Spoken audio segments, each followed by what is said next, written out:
Hello folks and welcome back to the channel. We're currently cruising to Innsbruck in the Honda Jet and we need to have a bit of a chat actually whether you should upgrade your graphics card or your VR headset. Now let me explain. Many people on the channel are asking me this question. It's quite a tricky question actually, but I'm going to try and attempt to traverse it the best I can. Is if you could either get, say, a 4090 or a Varjo AERO, let's say you can't afford both, which would be the best upgrade path for you?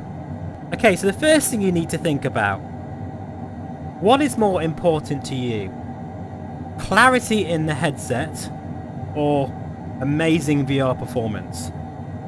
Now, of course, we all want both, but to get both, you need the 4090 and the AERO. Simple as that.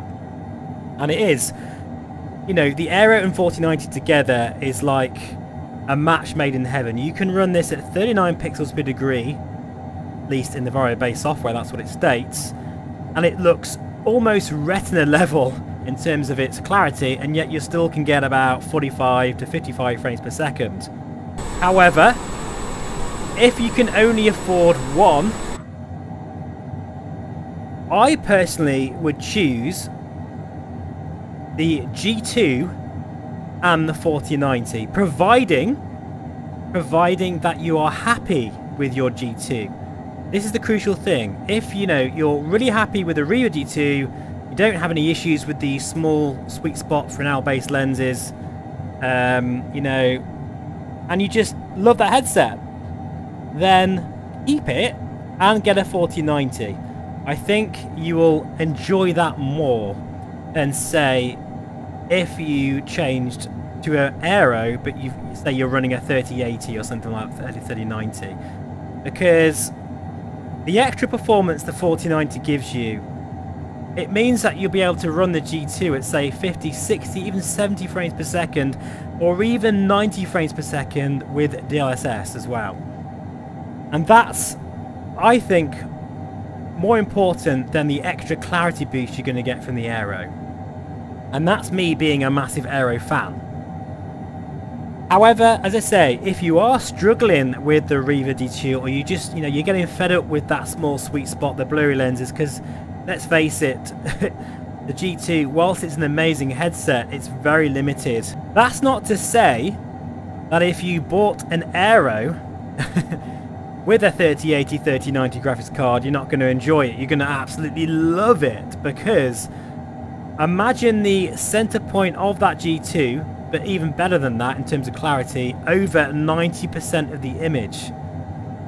That's what you get with the AERO, and it's phenomenal. It really is. Also keep in mind that the AERO runs the same as the G2 in terms of frame rate, if not slightly better due to the Varjo based software. So you're going to get way better clarity, way better visuals, and if anything you might get a slight boost in performance. So that's it folks, really, in terms of my advice. It's a tricky one to, answer anyway, but I do think the 4090 is an amazing upgrade. And it's, that card is built for VR finally. I think most people would enjoy that more as an upgrade path. Another thing to think about as well, if you've got a G2, you could probably upscale it as well, so you'd get better visuals with the 4090. So that would be my route in first. Get the 4090, and then if you've got any spare change, or down the road, then get the AERO. I hope that's of some help to you guys, because I have been asked this question quite a lot recently. And I'm going to continue on with my beautiful flight to Innsbruck, which I'm recording, a separate video on that, so you'll see the approach, which is going to be spectacular, especially with all this snow around, on a separate video. And I'll see you again very soon.